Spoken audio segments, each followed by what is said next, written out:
We're about to test the accuracy of this plane I built with Bard, and then we're gonna send it through that ring of fire.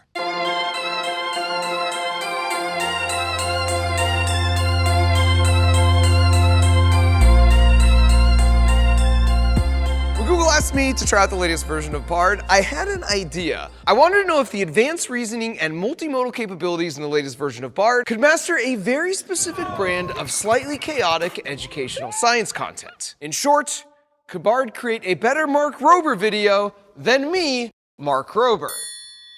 Okay, I'm gonna ask Bard for an idea, but first we need to calibrate this thing's accuracy. Who is the most handsome science YouTuber? Come on, Bard. Mark Rober, American YouTuber, engineer, inventor, and educator. Bard. This is like, oh my gosh. Okay, down to business. Some ideas for a Mark Rober video. Feats of engineering. The world's fastest pickleball racket, the world's largest balloon pop, and the most indestructible gingerbread house ever. And so after a long back and forth with Bard, it landed on, no pun intended, making the world's most accurate paper airplane. Now, I've been wanting to do a paper airplane video on my channel for a while, so getting Bard to just do it for me seems like a win-win. But an idea is nothing without a good story, so I asked Bard for the story structure in a typical Mark Rober video. First step, design. Exploring paper airplane designs. Start by delving into classic airplane designs. Paper airplane design is an artful blend of creativity and scientific principles. From the options, I tried the glider, the Concorde, and the rather unusually named Canard. On to step 2. Defining accuracy. Bard and I talked about accuracy, wing configuration, and how to test the accuracy of the 3 designs. Target practice. Hoop shots, obstacle courses, and the dartboard challenge. It was the glider versus the Concorde versus the Canard. Which of these will be the most accurate and why? The Concorde paper airplane is likely to be the most accurate. I hit the cameraman. I'm so sorry. The glider and Canard designs also have potential for good flight performance, but they may not be as efficient as the Concorde. Hey! That is a fine example of origami.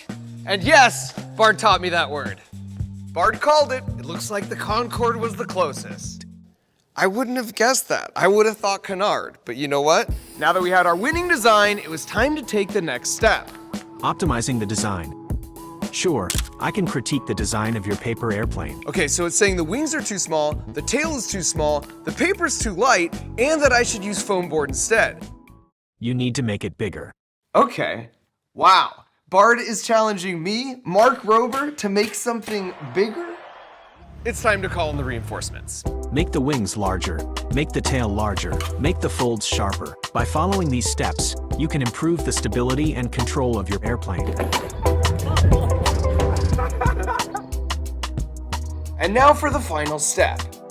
The ultimate accuracy test. I asked what a visually appealing and engaging test environment would look like for a Mark Rober experiment creating the world's most accurate airplane. Mark could use cones to mark the flight. Use a fog machine to create a dramatic effect. Sparklers to add a touch of sparkle. Use small fireworks to create a grand finale. Bard is bringing the drama. I love it. But then I asked Bard to come up with just one more twist. What's the most extreme and eye-catching way to test the accuracy and stability of my airplane for a YouTube video? Throw it through a ring of fire. Challenge accepted.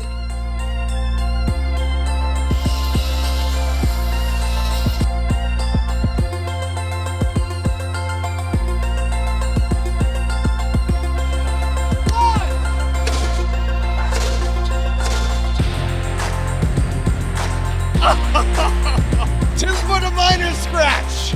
Oh boy, I have terrible news.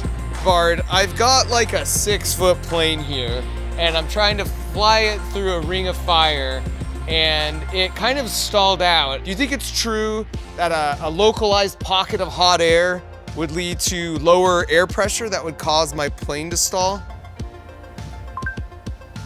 Yes, it is true that a localized pocket of hot air could lead to lower air pressure, which could cause your plane to stall. Hot air is less dense than cold air. That actually makes sense, so it rises. This rising air creates a region of low pressure below it. That's like exactly what happened there.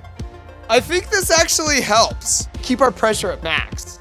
And then we're just gonna like dart right into it as opposed to like the high stall out. 1, 2, 3, 4, 5, 6, 7, 8, 9, 10. Full power, baby, 1300, let's go. 3, 2, 1, hit it. Oh, that's the one, that's it, that's it, that's it. Yeah, through the ring. Normally, it takes like a year for me to go from idea to a final build like this. This only took us 3 weeks, thanks to Bard. Massive time saver for every step of the process. Incredible creative collaborator right in your pocket. Okay, time to wrap this up. Actually, let's do it this way. What's a good outro for a Mark Rober video? Subscribe for more science experiments and explosions. I'm Mark Rober and I approve this message. If you enjoy this video, please give it a thumbs up and a fire extinguisher.